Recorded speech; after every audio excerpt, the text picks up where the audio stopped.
Hi, Bothered Brigade. Here's what's bothering me today. I need to talk about James Lindsay for a hot second, but before I do that, we have to do a little bit of background into why he and some others are saying some of the ridiculous things that they're saying. So what I'm about to share with you, which is incredibly deeply offensive to victims of the Holocaust, which means, oh boy, there goes limited monetization on this channel. But basically, recently in Germany, they decided, you know what, we are going to consider, they haven't implemented it yet, but they're going to consider a general vaccine mandate on the population. It also was revealed that those who are unvaccinated will basically have some of their privileges curbed. So like they can't go to non-essential shops. They can't go to like sports and entertainment venues and things like that because they're unvaccinated. If you're fully vaxxed, that's fine. You can do all that stuff. But if you're unvaxxed, well, no, it's seen as a public threat, in danger, whatever it is, right? So that's where Germany is right now. And so with it being Germany and with Republicans being Republicans, they decided, well, you know what? It's time to break out the Holocaust comparisons.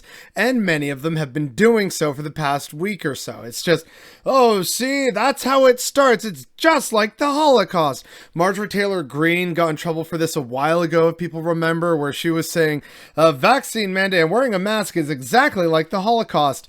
And thankfully, mercifully, members of the Jewish community reached out to her and said, please come to this museum and actually learn about the Holocaust. And to her credit, she did. And in the wake of that, she apologized, which means now we got to talk about James Lindsay. This is a man who needs the same thing. So again, right, in response to all the comparisons to the Holocaust, it got so bad at one point that the Auschwitz Memorial itself had to tweet the following. Exploiting the tragedy of people who became victims of criminal pseudo-medical experiments in Auschwitz in a debate about vaccines, pandemic, and people who fight for saving human lives is shameful. It is disrespectful to victims and a sad symptom of moral and intellectual decline. Which, yeah, and again, how fucking bad are things when the Auschwitz Memorial has to call you out on your bullshit? We truly live in the darkest timeline. But hey, I said we had to talk about James Lindsay, so here's what he said in response to the Auschwitz Memorial. We all pray to God that you're right, but if you're wrong, you're a worthless organization that should be disbanded in shame forever. Sound like a deal? Dude, what the actual fuck? I think if anyone is allowed to say what's considered disrespectful about what happened in the Holocaust, it's the goddamn Auschwitz Memorial. Hello?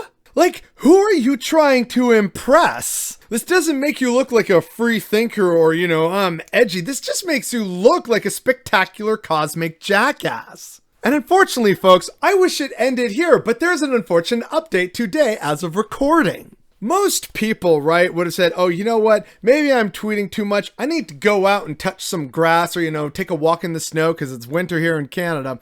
You might hope that someone would say, maybe this was bad or I went a little too far there. Oh, yeah, what am I doing? Actually, getting into Twitter fights with the fucking Auschwitz Memorial. Most people would do that, right? Or you would hope that they would do that. Not James Lindsay. Out of the goddamn blue, earlier today, they again retweeted that same tweet from the Auschwitz Memorial saying this. So he screen capped one of their earlier tweets, which says, when we look at Auschwitz, we see the end of the process. It's important to remember that the Holocaust actually did not start from gas chambers. This hatred gradually developed from words, stereotypes, and prejudice through legal exclusion, dehumanization, and escalating violence. And James Lindsay only had to say, remember when Trump was president, Auschwitz Museum? Hacks! Again, dude, what? How are they hacks for pointing out that, hey, this is how the Holocaust happened. This is well and truly and unfortunately documented. But somehow you saw that as an attack on Trump rather than them rightfully pointing out how dangerous and destructive Trump was, which I mean, hey man, January 6th, am I right? But seriously, where do you get to at some point in your life where you're getting into online Twitter fights with the goddamn Auschwitz Museum Memorial? I'd ask this guy to give his head a shake, but I don't know if there's anything of substance in there. I think he's trying to compare it in terms of, oh, see, this makes you a hypocrite because, here you're talking about, see, it started with words and terrible things. And that's just what's happening with the pandemic. This is exactly the same. And it's like, no, dude, which is why they had to make that tweet in the first place of comparing the current issue, which is, again, very much avoidable, but people have politicized it, including you, I might add. They have politicized it to the point that now it is incredibly difficult to do what needs to be done. And so unfortunately now, people are making more and more Holocaust comparisons, and it's gone to the point that survivors of the Holocaust and like their museums and memorial services, etc., have to actually go out in public and say, I can't believe we need to say this, but you're all wrong and you should feel bad. This is where the American right is. And again, it should have ended after the first tweet followed by a swift apology. This man clearly needs to do what Marjorie Taylor Greene did. And I can't believe I live in a goddamn timeline now where I'm using Marjorie Taylor Greene as an example of what to do. Go to a museum and actually learn about these horrors and confront it rather than picking fights with the Auschwitz Museum, you absolute fucking scumbag. The fact that this man is allowed to say such ridiculous shit online and face no real world consequences,